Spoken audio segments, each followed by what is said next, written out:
ये मेरे साथ एक बाबा जी बैठे हैं। मैं अभी यहाँ से गुजर रहा था तो मैंने बाबा जी से पूछा कि बाबा जी आप इतनी रात को यहाँ पर क्यों बैठे हैं।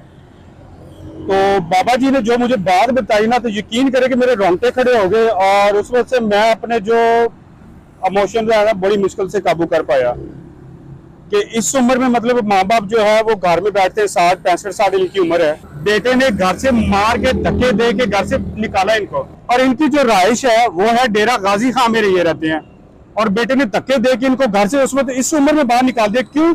कि वो घर की अपनी छोटी सी जो जमीन है उसके लिए अपनी जो शादियां करते हैं। बाबा जी ने उनकी शादियां की हैं अपने 8, कितने बच्चे बाबा जी आपके? 8 लड़कियां हैं, एक लड़का। 8 लड़कियां, 8 लड़की, जी। 8 बेटियों के ब्याह, एक लड़का है जिसके आसरे पे बाबा जी ने बैठना था, उसी ने इसको मार कूट के बाहर घर से निकाल दिया।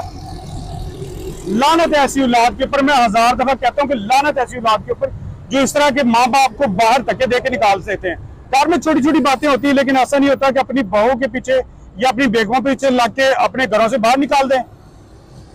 बाबा जी क्या हुआ था? कुछ नहीं होता, ये बस झगड़ा हुई है।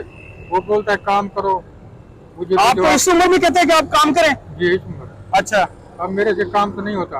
अच्छा। हाँ, इसलिए वो कहता है मेरे पास तो जगह नहीं है, बस मैं बैठ नहीं सकता।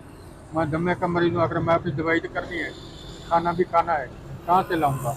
वो बाबा जी ये जो दमाई के मरीज हैं।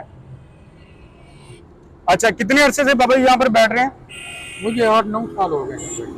8 9 साल हो गए यहीं पर बैठे हुए। और अब कहाँ से खाते पीते हैं? अल्लाह दे देता है। और उस बेटे ने आपसे राब्ता तक नहीं किया? नहीं कभी पूछा था कि नहीं उसने कि आप कहाँ पे रहते हैं, किस हाल में रहते हैं? कभी नहीं पूछा? नहीं नहीं।